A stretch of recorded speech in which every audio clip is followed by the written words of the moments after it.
Be our pioneer, Nonny de la Peña. What if I could present you a story that you remember with your entire body and not just with your mind?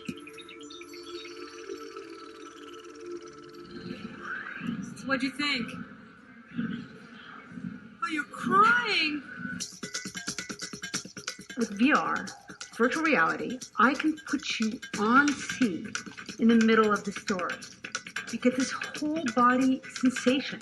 There's a bunch of cops here. They're like standing around something going on. Oh, right here. That's not cool. On the other side of a fence, there's all these people just like kicking and beating. We can have what I call this duality of presence, a real feeling as if you are in the middle of something that you normally see on TV news. So I started applying all these ideas, what I've named immersive journalism. And we all know being there is the most important part of understanding almost anything that's happening. Along in a partnership with America's premier investigative documentary series, Frontline, who had incredible access on solitary confinement cells. What that is photogrammetry. And it's exact photographs of a cell. You are walking around the exact cell, the exact footprint. You are in the room. This works so well for putting people on scene at real stories. So then what? You got to put the people in there. How do you do that? I can now put you in the room with somebody who is videotaped in volume. You can literally walk around them in a volumetric way. Emblematic is among the world's leading producers of virtual and augmented reality, with more than 10 years of experience.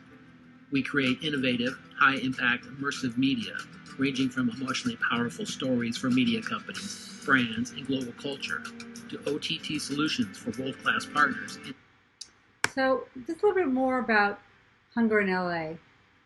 That project got into Sundance. It was the first VR there project, and some of you might know these stories, and I'll be going into a new material too, but it's kind of important to remember this stuff. That headset that we had at the time in the lab where I was making Hunger in LA at USC was $50,000 a pair. I mean, there's barely any of these. And the head of the lab wouldn't let me take it to Sundance. So we had to make a headset. And I want you to see that that's Palmer Luckey, the kid who would end up starting Oculus Rift, and Tai Fan, who I think one of the great unsung heroes, and then me. And we're kind of arguing about where your lenses should go because my eyeballs were really narrow and Palmer had a big fat head. But that's us making goggles, and we showed up with something like this, which Palmer signed, right? And it was opening night. We really didn't know how people were going to react. And this is where that amazing video comes of Gina crying. What'd you think? Oh, you're crying. You're crying. Gina, you're crying. So that obviously was a very emotional experience for her and for many other people. And I want to talk a little bit about why does volumetric content work and how to construct these pieces to make them effective and to how you can think about them. So the main thing you have to remember is we're hardwired to adopt representations of ourselves as real. In this case, this guy who was a paraplegic was put in this device thinking he could use brain-computer interface to actually control body movements, right? But what was really interesting is that after a year of wearing a headset and trying to imagine his body, some synapses formed in his brain that allowed him to control elements of his body. He couldn't walk, but he could control his bowel movements. And of course, that's a big quality of life issue. And it's these kind of ideas, this idea of like how much the mind and the body come together by what we look and hear and feel, how it all comes together in an embodied way. And so I talk about that as we think about what's the construction of these stories. So first I'm going to talk about the embodied edit. So the embodied edit came about in a project I did with digital artist Peggy Weil. She really came up with this term. And the idea was like, how do you take the body on a story? We had made a virtual Guantanamo Bay prison. It came out of a document I did that had a big segment on Gitmo, and we'd gotten a grant by the Bay Area Video Coalition MacArthur Foundation to translate it. And we made this virtual accessible version of Gitmo in contrast to the real but the very inaccessible prison camp. And I cannot believe all these years later, that camp is still open. Anyway, we originally built it in Second Life, and then I rebuilt it in Unity for the Moscow Museum of Modern Art. To give you an idea of the source material it was based on, this is the way that soldiers were bringing detainees to Gitmo, and this was snuck out by an army guy. This is what happened to in our Gitmo project. Just a little quick video on this. Let's get it to play. As soon as I had put on my orange jumpsuit, I was thrown into the back of a C-17 transport plane, and You're immediately bound, and then a black hood comes over the vision of your avatar. shut up! We then integrated some sounds that were based on descriptions of what real detainees heard. When the black hood is removed, you find that you're in a cage. So yes, As soon as so it's exactly right. What happened here was that we, moved the body into the cage. That like you've been edited in space, you've been teleported, and that's an embodied edit. And this is an important concept to think about as we try to tell stories in which people can move from different spaces. Now let me talk about something I call embodied digital rhetoric. So this is the idea that rhetoric itself is to make a compelling argument, and of course, digital rhetoric is with digital creation. But what about the embodied? What about the body part, right? And this is a story we did about Greenland and climate change that I did alongside Frontline and Nova. And we strapped a 360 camera to a helicopter and then filmed over Greenland. And then we took that same footage and we put you in a 3D version of the helicopter, and now you're standing in the helicopter feeling like you're flying over Greenland itself. So here's a little trailer of the two pieces when they've come together. When you look at the glacier like that, from the vantage point of an helicopter, it looks like it's going to be here forever. How could it possibly go away?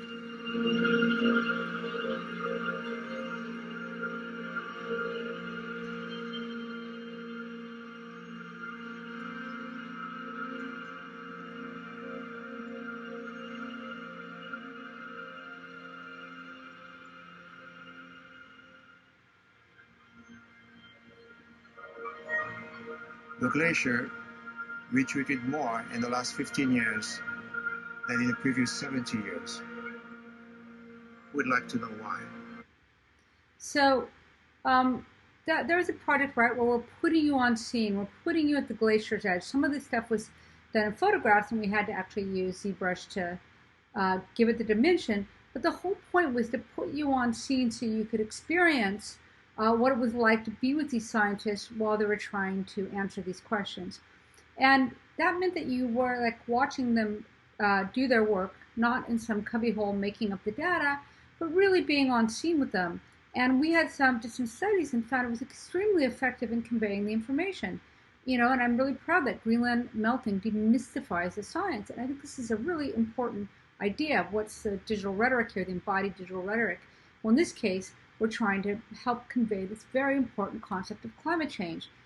This was a photograph sent to me by a friend who's a physicist, and he went to a conference, and this was not a COVID moment, by the way. This was pre-COVID, and there was clearly the Trump administration wasn't taking this science very seriously.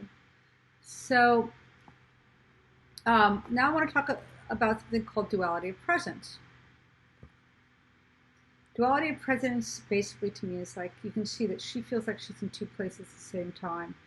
She's there trying to pick the person up, but she's actually, like these people, they're all, on the ground trying to touch the person, talk to the person, even though they can certainly see that they're in this room as well. And let me talk to you a little bit about how we use that to think about like what it means to put people on scene for a story that otherwise is quite invisible. 40% of homeless youth come from the LGBTQ community because they've been thrown out from their homes due to their sexual orientation.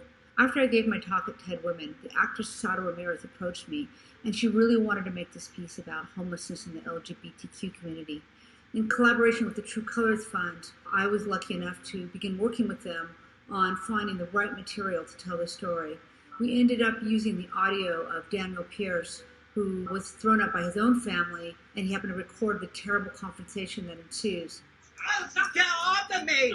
What's wrong with you? Bring it! What's wrong with you? So by putting the audience in the middle of this physical moment, using the motion capture, putting on digital characters, and then making it life-size so it happens all around you, it's so startling. Suddenly something you've heard, which is disturbing enough, and maybe you've watched video of this type of scene, but if it's there and you feel physically vulnerable, you connect to Daniel and to what he's going through in a way that I don't think any other medium affords. It is a really significant and powerful moment to be there with Daniel when he's that vulnerable, when he's surrounded by people who hate him just for being who he is. You're twisting my words. You are everybody. You are a completely different person. Let me tell you something. You have pieces. Now I want to move into a theme I call space and place. We've already talked a little bit about the solitary confinement cell project, right? The space is the cell, and the place is when Kenny's inside it, becomes some place with meaning. And this big guy being in there with him, you really kind of understand how small this cell is and what it's like to be trapped in this space. And, of course, with Kenny inside that we did with Videogrammetry, you really feel how tiny the walls are. Here's a little trailer from that project. When I walked into my cell, I didn't realize that I would be spending 5.5 years of my life in solitary confinement. I look fine, but I'm not. 18 years old, I was new to the system, never really been in trouble before. As an adult, the solitary confinement and the sensory deprivation, years of it drove a relatively sane young man insane. Cut myself thousands of times, just over and over and over and over. So now we're talking a little piece we're working on now. It's a project on Lyme disease, and it tells the story of Vicky Logan. Let's see if we can get this to play. Come on, you can do it then. Who was diagnosed with Lyme disease. Her doctor thought she should be on intravenous antibiotics. Let's see, come on, you can play.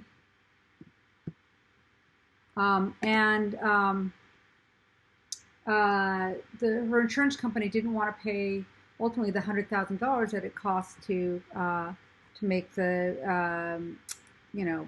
that her doctor was requesting that she do, right? So come on, you can play. There we go. And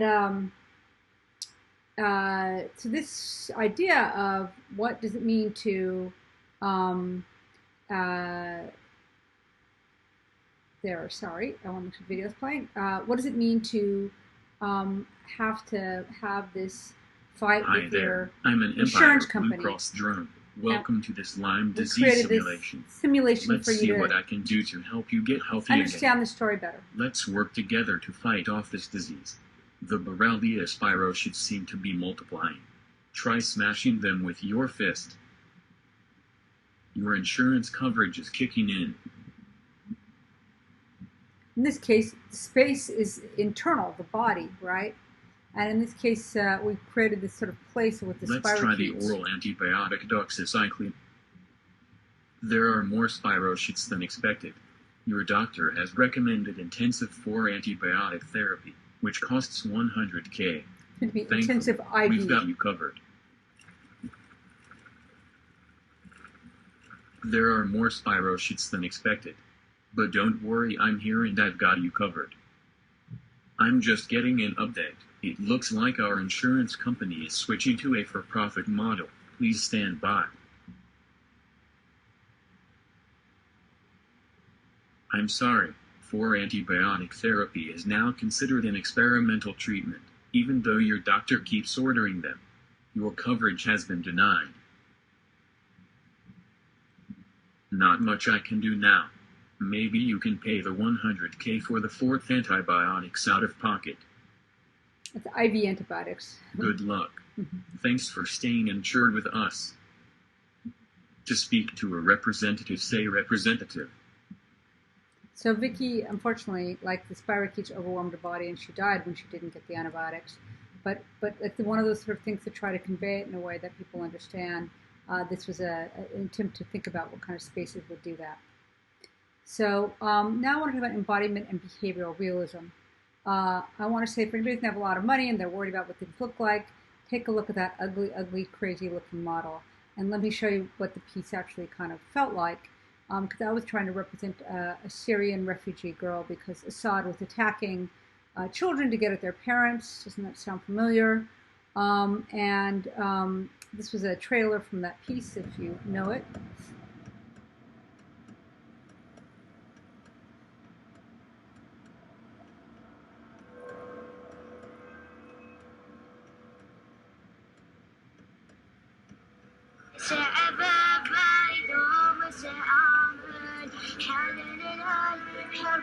That's what she was really making it like.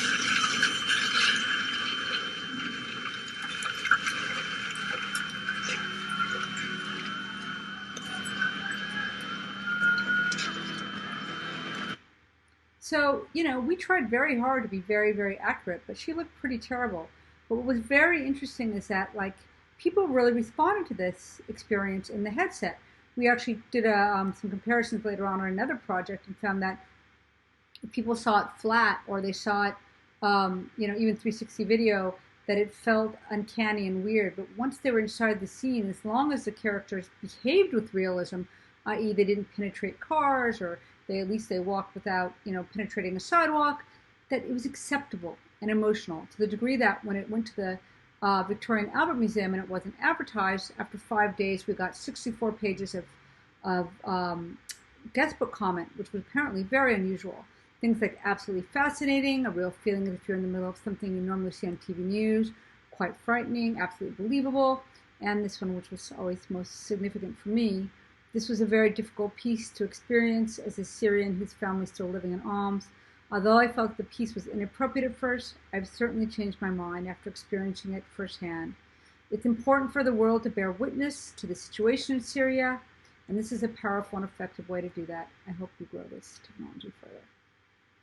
So this kind of situation also we did where we didn't have particularly realistic characters, because this was like a flat video, but yet dropped in, and yet it was still quite effective for beginning to try to train police officers how to de-escalate situations, right? In this case, you know, you had to ask certain questions, but you know, and if you ask certain questions or you put your hands up in the wrong way, for example, if you could track your hand, so it was on your shoulder or on your gun, of course the character would react differently, more upset if it was on the gun. And, you know, I just sort of talking about how things have really changed. And, of course, realism is so significantly different. These were a woman we shot on the Microsoft stage who used to compete against that guy when she was 10 because there weren't enough women, and then they competed again in college, and then they ended up getting married. And I would suggest this is probably the first volumetric kiss that has ever been captured. So really, I believe the future is volumetric. And this is why we've created something called REACH.Love, which I want to show you an example of. Let me just open up a new thing here and show you beta REACH.Love. And I'm going to do a quick live demo, which people can learn how to make their own volumetric content themselves without having to become an engineer. I'm really trying to democratize how to make this stuff. So you get a terrain here, and I'm going to go for photogrammetry just to give you an idea of how photoreal this can be. And remember, I'm operating all in the browser. There's no engineering, no game, no plugins, no nothing. Works best in Firefox. But there's my lighting system. You'll see how all this happens in real time. And show you, you can see how things can be just dragged around the surface here.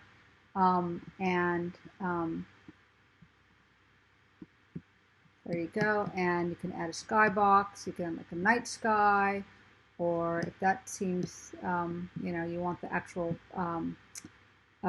sky available, you can make a 360 photograph. Of course, this isn't lit right, but you can see how the things can match. And you can add objects with animations. I think I've got Binder somewhere down here. It's kind of fun. Let me go back to, I just want to show you kind of how easy it is to scale things down. There's Binder, he can come in really big and move them over. And I'm going to scale them down a little bit more and bring them out of the rock. Even a little smaller. Just got to drag it. The other colors can make it thinner or wider or whatever. And you can see with my lighting, with my directional light, I can make him light up a little bit better, right? I'll go back to him and I'm going to play an animation. You can see that. You can also add volumetric characters, or if you just have money to shoot somebody volumetrically on a video card. Let me see if I've got somebody sitting up, standing up. Make it easy here, the person is standing up.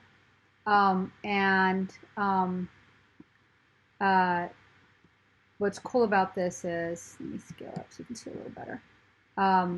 You literally could film somebody on a solid color sheet because you got a chroma picker, right? You can take out the color if you want to, or you can get rid of the green screen and clearly preview. And when it publishes with the one button, which I'm not going to do right now because of time, it publishes the URL, which means with some iframe code, you can embed it just like a YouTube video. So if you want to know more about this, please ping us at info@reach.love, info@reach.love, and we'll be happy to set you up. But in the meantime, let me go back to my talk and finish that up. So how did we use this? Well, we used it more recently. We've been working on a piece about an incredible kid named Stanley Hayami who kept this diary while he was in Heart Mountain, which is one of the Japanese American concentration camps. He was taken from home when he was 15 and brought to this camp, and while there, did all these drawings and incredible writing. And we have taken that work and we've did videogrammetry of the actual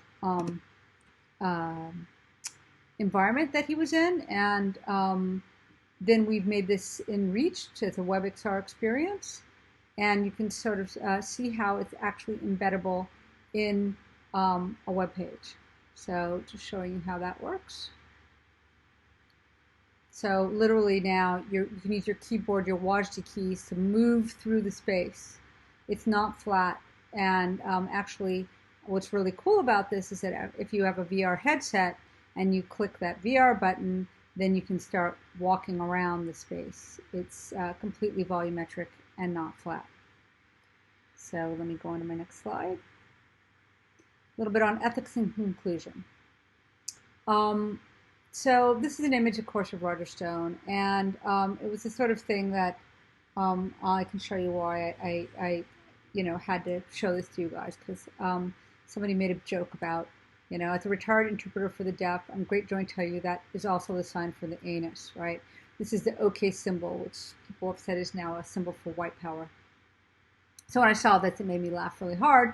And of course, I had to add to that the image of Palmer Luckey. Yes, the kid who went on to start Oculus Rift after making Hunger in Los Angeles with me, who's now a billionaire and grown up, and happy to make an OK symbol next to a white supremacist, and with Steve Bannon. And of course, when I did that, Palmer finally responded. I've been asking him to respond to that picture. And all I could do was say, I'm certain that the internationally recognized OK sign does not mean anus or anything similar in any language. Believe me, I've been asking him to respond, and he finally did. And then people were saying, well, maybe not officially. And then it isn't. And I had to write, it's a joke, you guys. But, this isn't a joke. This is really not a joke. Now, what's not a joke is that Palmer Luckey, after selling his headset, now has got a defense company. He got money from Peter Thiel, another lovely character. And, some people say they're making drone-killing robots. And certainly we know that he's got a 5-year contract with U.S. Customs and Border Protection that's worth several $100 million. So this is a guy making the OK symbol next to a white supremacist who gets to decide who comes across the border. I just think we've got to use this medium in a way antithetical to Palmer and his cohort's alt-right ambitions. They must not win. And I really need all of you guys out there working with me to make content that matters. Thank you so much.